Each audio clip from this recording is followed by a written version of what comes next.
So greetings, hello, welcome. It's Dr. Thomas Daffern again here. It's my weekly broadcast on a Sunday. We're in the middle of July, it's glorious weather outside. It's July the 19th, 2020. And I'm doing my weekly fast against Brexit and the madness that's overswept the world since 2016. And the political madness that seems to have overswept the world. And it seems to be getting worse, not better. We're all now living in a global lockdown. I've spoken about that in previous weeks. I'm trying to, in these talks, take a philosophical overview of current affairs. And I'm going to be doing that in this talk. I want to talk mainly about karma and history. Now, these are two topics that are not usually interconnected.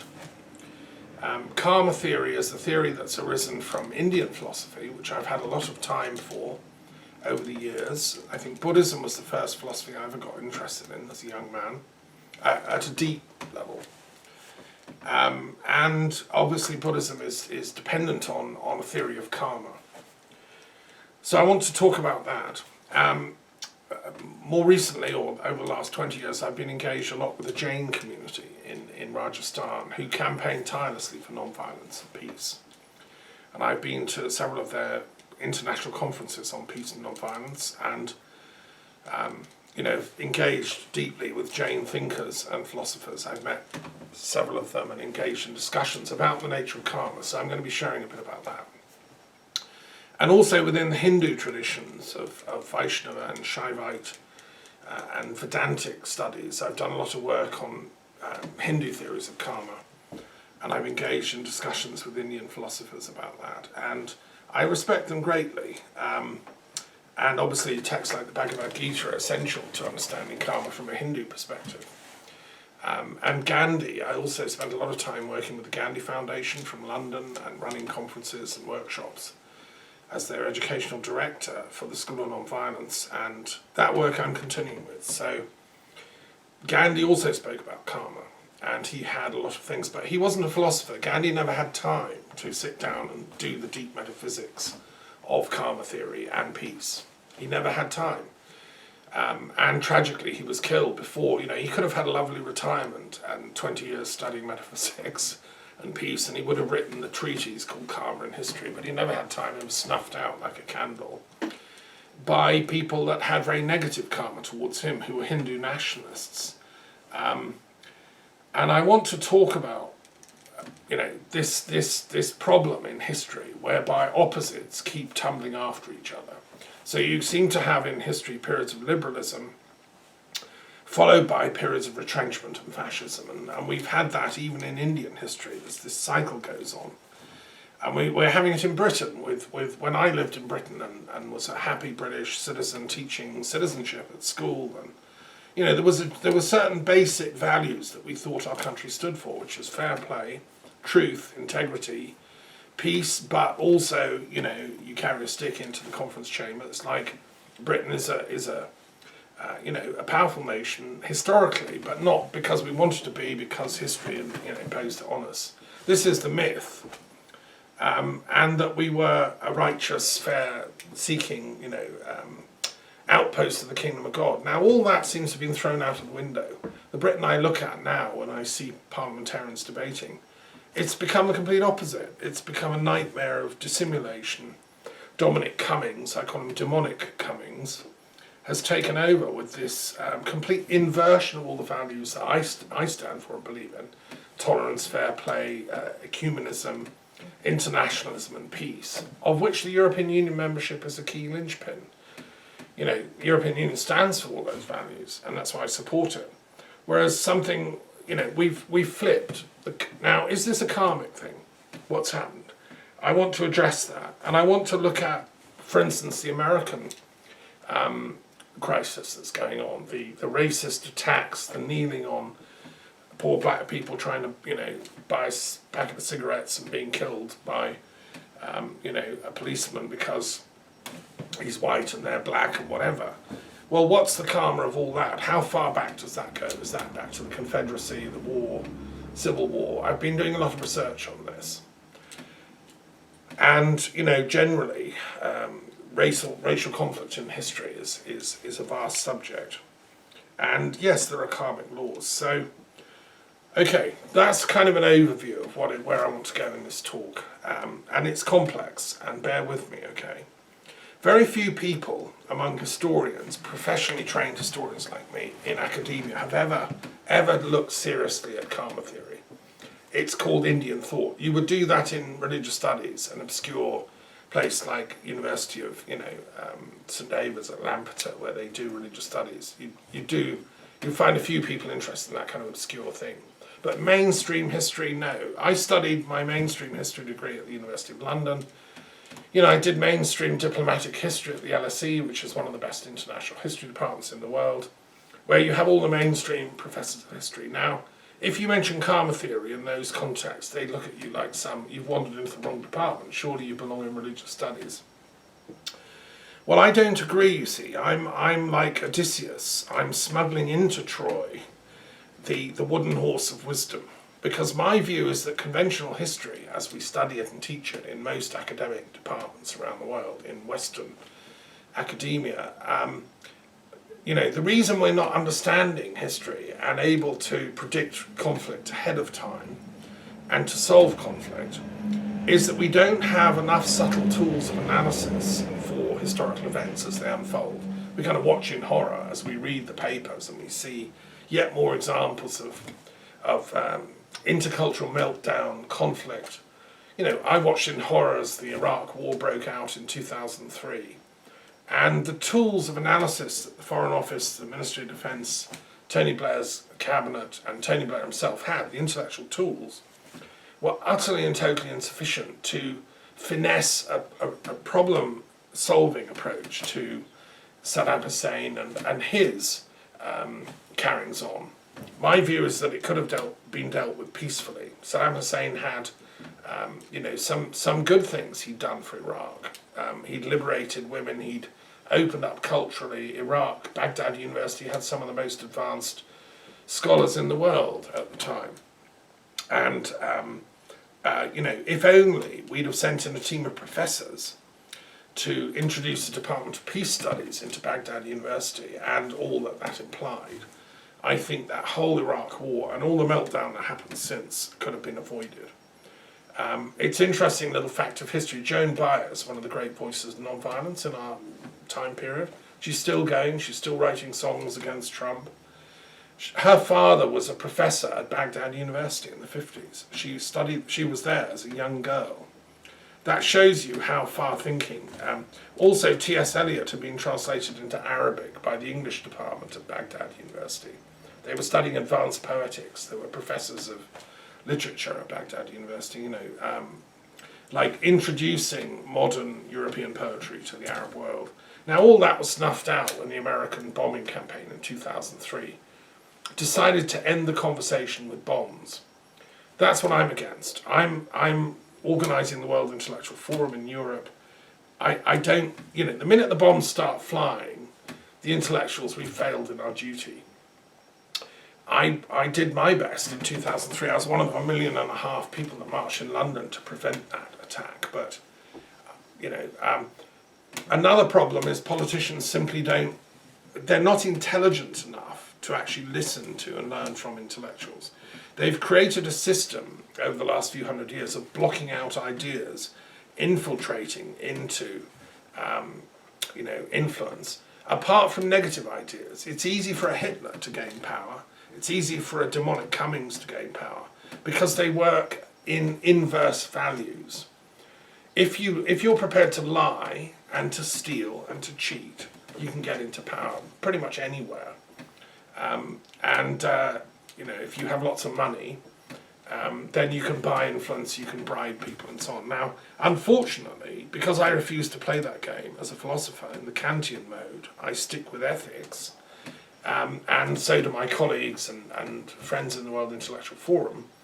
We're like the prophetic margin of power. We're not, in Parliament, but our duty as intellectuals is to critique what's going on in the centre ground.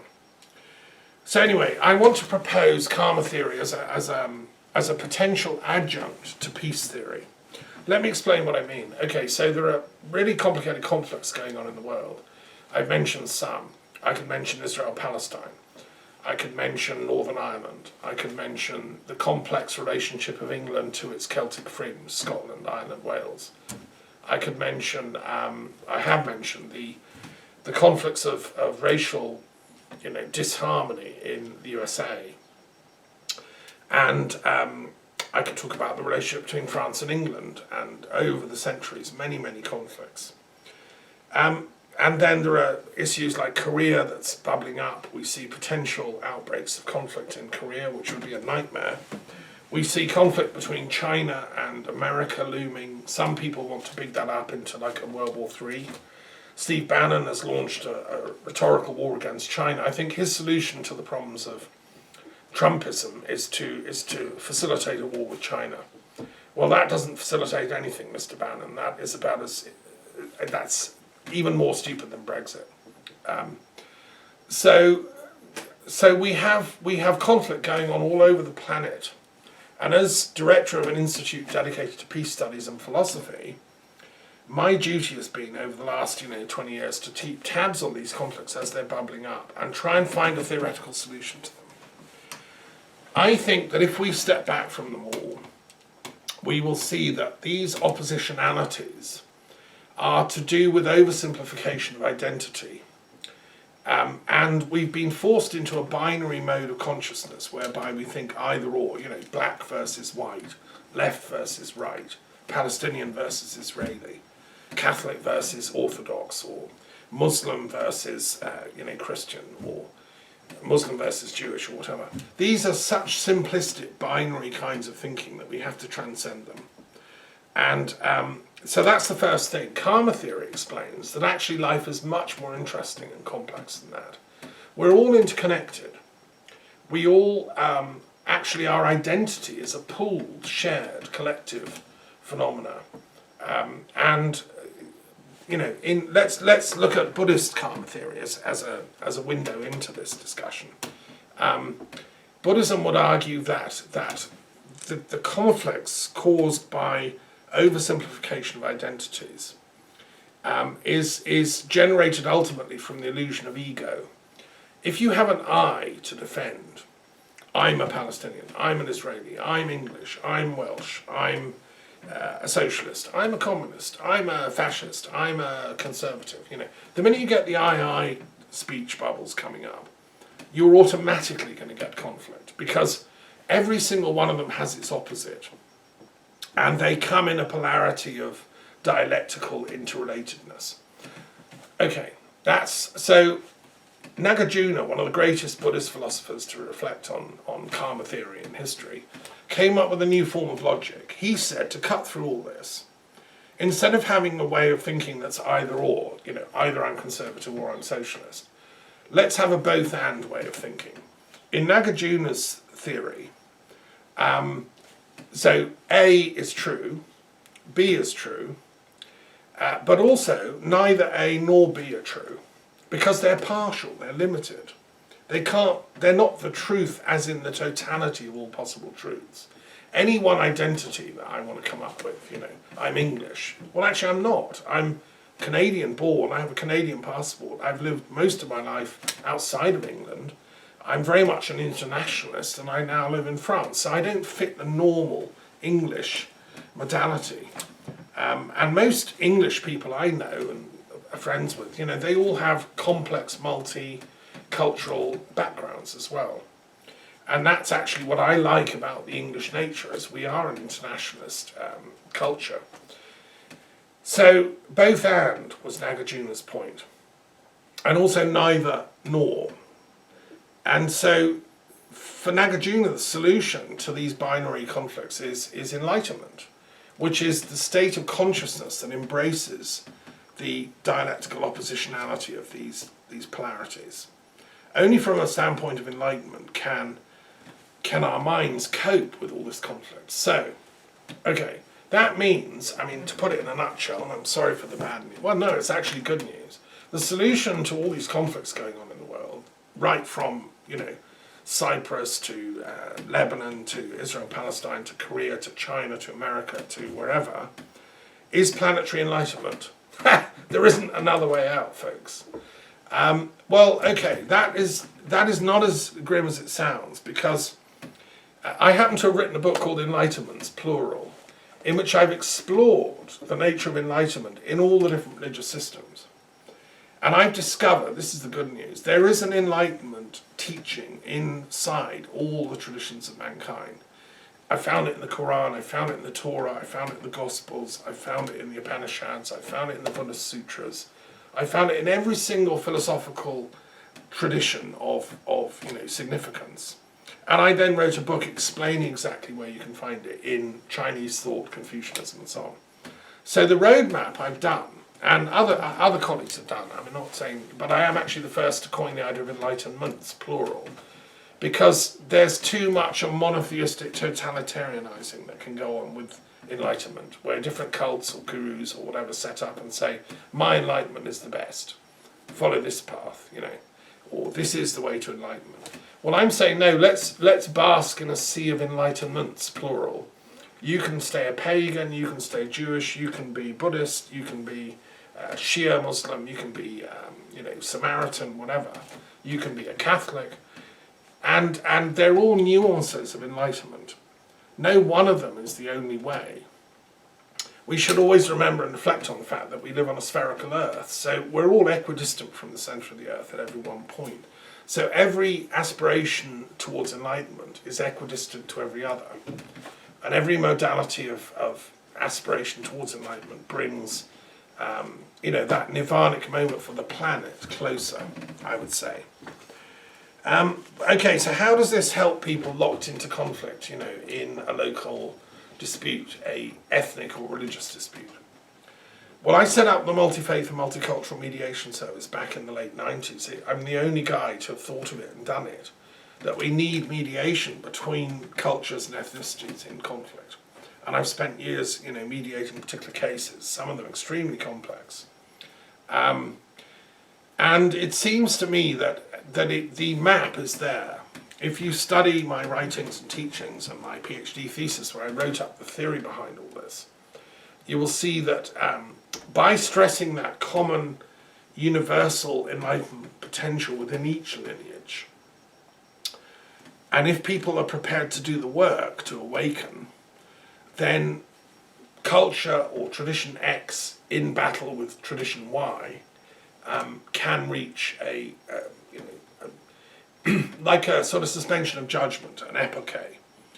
Neither tradition, one has to realise, has an ultimate monopoly of truth.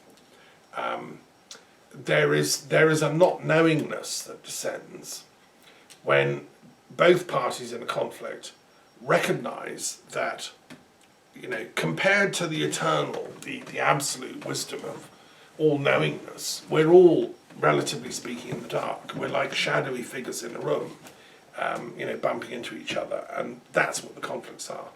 The problem is to get that light switched on, and that's the job of philosophy. That's the job of let's say, enlightenment's discourse. Okay, let's ask another kind of question then. If you're developing your spiritual insights, your enlightenment potential, and there are many millions of people around the world now who are, and you're an aspirant, you're an initiate in some tradition, you might be a Sikh, a Hindu, a Druid, a Buddhist, a Theosophist, a Kabbalist, whatever, Sufi, and you're serious about it, well, you're going to enlarge your consciousness. You're going to be able to get presentiments. You're going to see synchronicities. You're going to be able to see events coming up before they come. You're going to develop seership, prophetic powers, and so on. This is part of the universal law of expansion of consciousness. Buddhists call them siddhis, and they're interesting, and they're a sign that you're awakening, your consciousness is developing.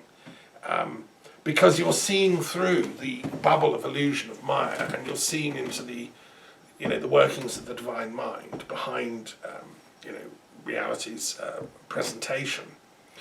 So, what you'll get is presentiments of future conflicts. You will see potential flashpoints before they come up, even. I mean, let me give you an example in my own autobiography. In 2008, I went to Israel-Palestine to help mediate and set up the Truth and Reconciliation Commission for the Middle East. And I interviewed Palestinian and Jewish intellectuals. I travelled all around both Israel and Palestine and did lots of filming. This documentary footage was made. And we'll be hearing from someone reading a poem out by a Palestinian poet at the end of this talk from that era. And on the way home, I came back via the Balkans. I went to Athens. I got a train from Athens. It's a lovely train ride. I strongly recommend it. All the way to Venice. And I stopped in all the Balkan capitals like Zagreb,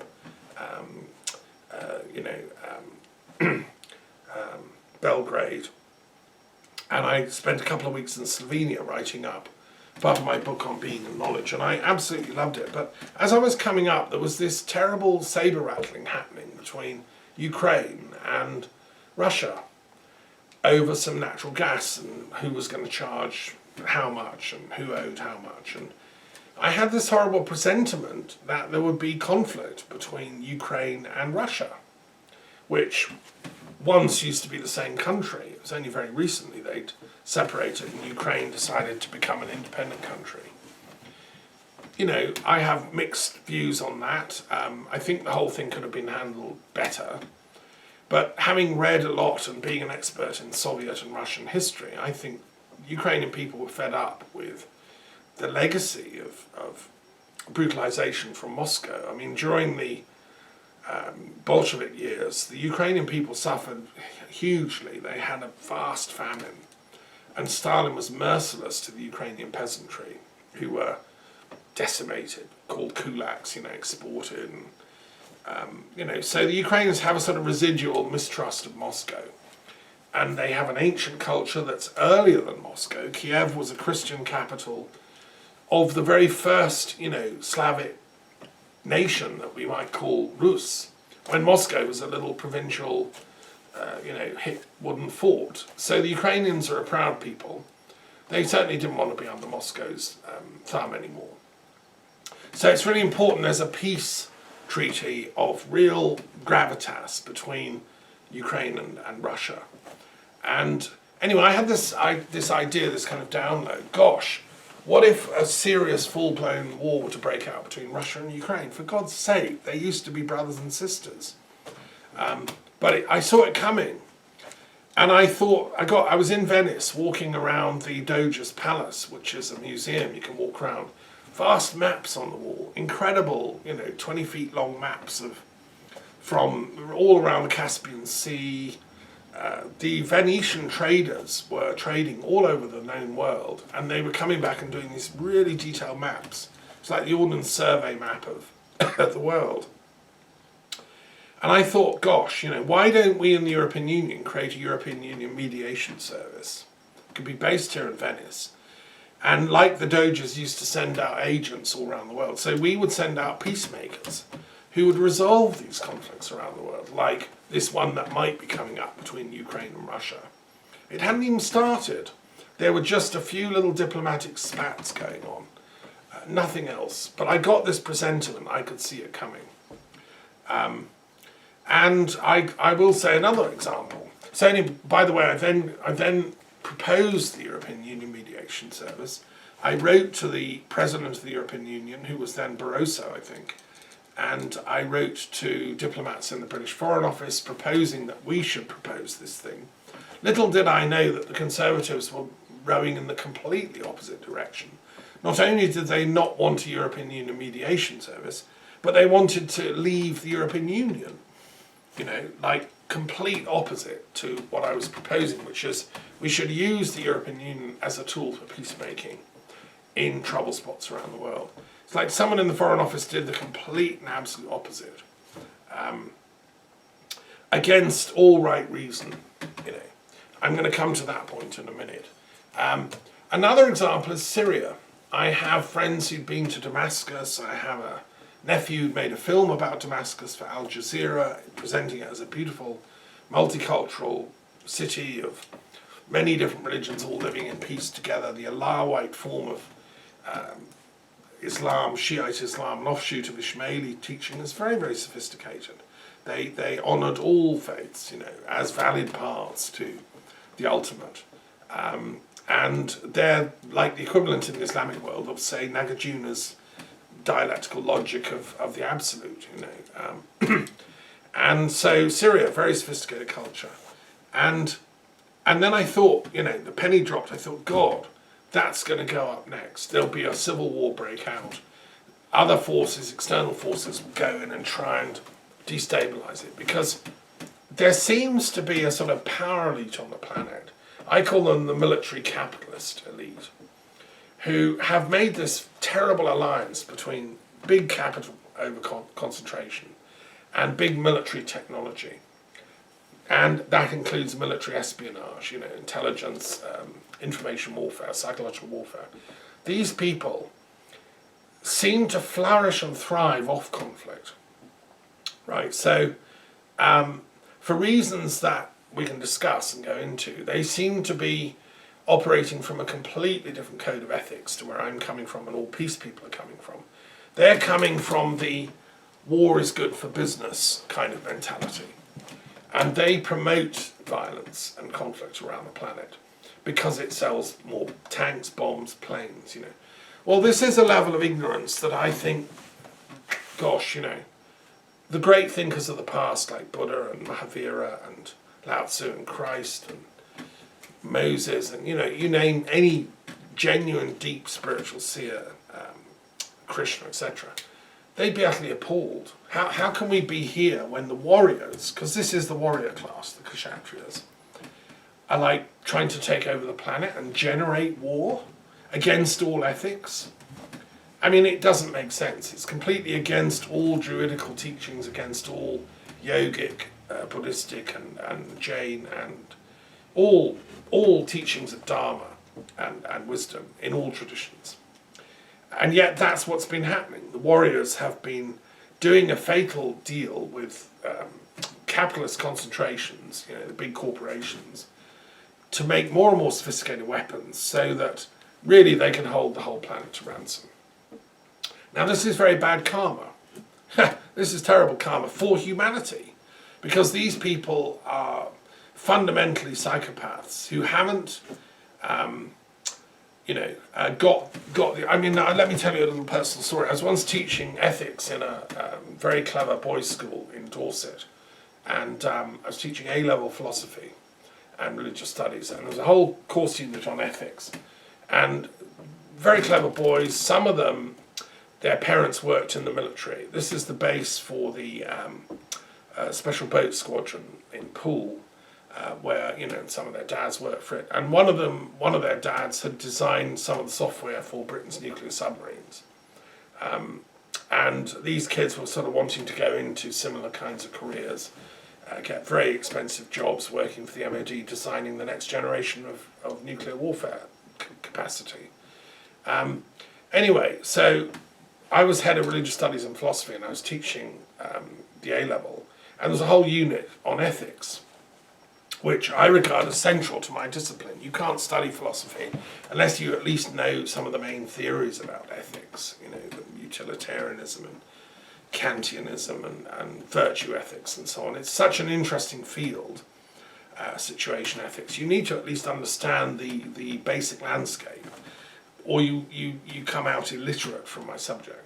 So I said, okay, we're going to do this unit on ethics. Great chorus of protests from the boys. We don't have to do that, do we? We only have to do 3 out of 4, and we're doing 3. Why do we have to do that one as well? Well, because I explained, you can't do philosophy and religion unless you understand the basic language of ethics.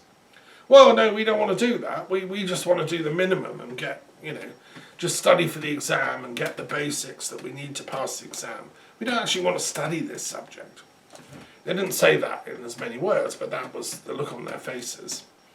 And I said, no, look, hey, I'm head of department. We are doing ethics, right? It's my subject, and that's what we're doing. Like you're telling me as a French teacher, if I was head of French, that you don't want to study French verbs. They're too complicated. You just want to do nouns, adjectives, and propositions, and you don't want to learn the verb declensions. Well, That doesn't work like that, because French, you need to know how to, parler, you need to know how to speak in verbs too. No, they didn't get it. And then there was a mass walkout. Now this was incredible, right? So that was what I was explaining to these very bright boys. But then the worst one, who was a real rabble-rouser and, real sort of, the type, he led literally a walkout from the lesson. And 10 or 15 boys literally got up and said, well, if you're going to make us study ethics, we're out of here. That was a revolt by the pupils, right? Now, I've never had that before or since. But that to me was an archetypal moment of confrontation between the teacher saying you need ethics in life to navigate life, and very bright, clever, but fundamentally cynical and spoiled, bright young kids that are making the nuclear weapons of tomorrow saying, we don't want to study ethics. Fine, I can only offer, if people want to walk out of my class, I'm no longer karmically responsible for the consequences. I mean, to me, Britain as a whole, with Brexit, and, for all I know, those kids and their types are now running the Brexit show and inventing sophisticated data stuff like Cambridge Analytica to manipulate people's intelligence so that we all vote for egotism, nationalism and Brexit. Well, I'm not responsible for the karmic consequences. I can only warn and explain that if you walk out of the class on ethics, the country falls apart. And to me, that's what's been happening.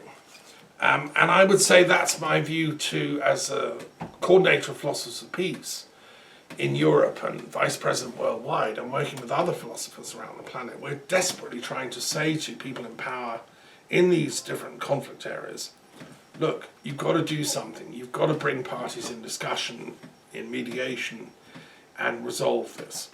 And that's why a lot of us work with the UN, which at least has mechanisms. It has a peace-building initiative set up under the last Kofi Annan, and it has a Department of Peace-Building. It has mechanisms in place for mediation, which should be used more. Unfortunately, we then, we elect demonic political leaders like Trump and Johnson and co. and Netanyahu, who are so egotistically fanaticized on their own identity in a pathological way that they're not prepared, in Boris Johnson's case, even to accept vaccinations with Europe, that, hey, why don't we pool some research and come up with a cure for COVID. He's so fanatically Europhobic that, that's all an act, by the way. Of course he's not. He is himself of European descent, and his, one of his ancestors was a great Latin scholar, Jewish Latin scholar from Italy, who studied all the early Benedictine manuscripts in monasteries throughout Europe, and wrote definitive treatises on them and ended up teaching in Oxford. That's where Johnson gets his brains from. A European scholar of international Latin studies from a Jewish background, That's typical European intellectual who don't forget it was Europeans that founded the University of Oxford and the University of Cambridge, which I have ties to in both cases. I taught at Oxford and I love it. Well, it's because it's got a breadth of thinking that was an overspill from what was going on in discussions here in Europe, in France, at Paris, Abelard's lectures on Aristotelianism and biblical studies and how you can square the circle of discourse and so on. Well, that was so exciting that people took that conversation back to Oxford and set up the university. Well, that's what we intellectuals do. We don't, and you see, this is why, much as I respect, the Cistercians, I think St. Bernard of Clairvaux oversimplified things with his dumbing down, simplification of fanaticism and his anti-Islamism and his endorsement of the Crusades. The crusading mentality, again, was premised on a false logic.